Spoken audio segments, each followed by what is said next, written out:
What's going on, everybody? It's Marcel, and this is Off the Top Podcast. And I'm here today to talk about the good, the bad, and the ugly featuring Jump Force. So this game is a culmination of multiple characters across anime, and it's a fighting game. And I love 3D fighting games and whatnot, but this game is far from perfect. Bandai Namco released this game, and it has a lot of mixed reviews. And they are not new to releasing fighting games. So the great things about this game is simply the characters. It has 42 characters spanning across multiple different genres of fucking anime. So when these characters fight, it's a 3D platform fighter with a set amount of combos. You press square, you can throw a little bit of triangle, directional attacks in there, and all your moves are done with R2, triangle, X, square, circle, right? So that's the good part of the game, and that's the only thing. The bad and the ugly about the game is there's no rematch function. There's no endless. There's no tournament function. The only two modes that you can play in this game is rank and quick match. So the game gets a little stale after 30 minutes of not being able to fight your friends without having to go back to the menu, reset up a match. You play 2 or 3 rounds, go back to the menu, and that would be fine if there wasn't a 45-second loading time between each screen.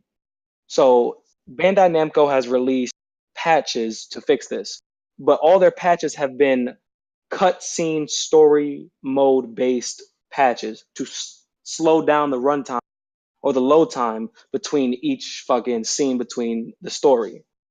And that is not what the players want. On Twitter, we always at Bandai say we want a rematch function. We need endless, we need tournament, and they don't give it to us. And that's just the bad about the game. But the ugly about the game is the characters themselves. There is no balanced character in this game.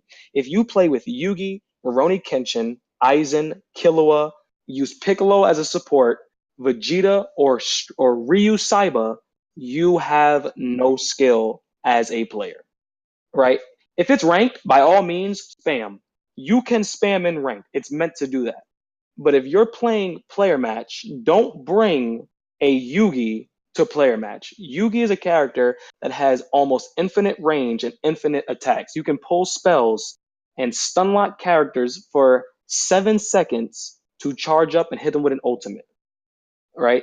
So, and this game also provides custom created characters. So you can take the moves. It's like Xenoverse. You can take the moves of your favorite characters in this game and put them in your character.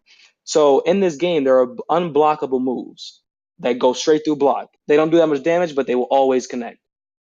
Imagine a character with 3 unblockable moves and a fight style that you have no idea where from. There's 42 characters in this game. There are about 7 to 8 different custom character fight styles, and they always get first hit.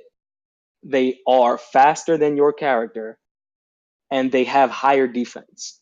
So if you're playing a rank match, each character's level factors in to their character strength and defense. So if my character is level 50 and your character is level 90, your character is exponentially stronger than my character. So this game had a lot of exploits. They took away the skill-based gap and replaced it with GP enjoyment.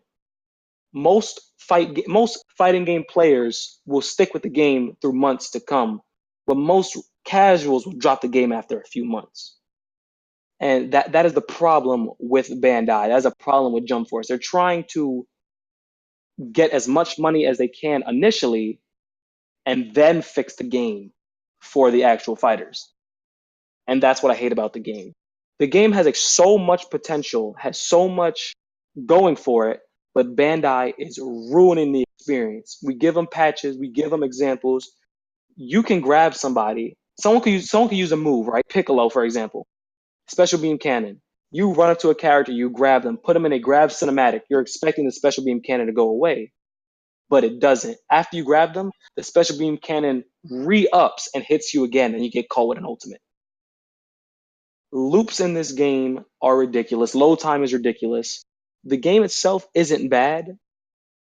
It's the mechanics And the players who abuse those mechanics is what makes the game arguably not worth playing. It is also the lack of functionality, it's also the lack of modes, but the players themselves who will exploit something if it's available ruin the game.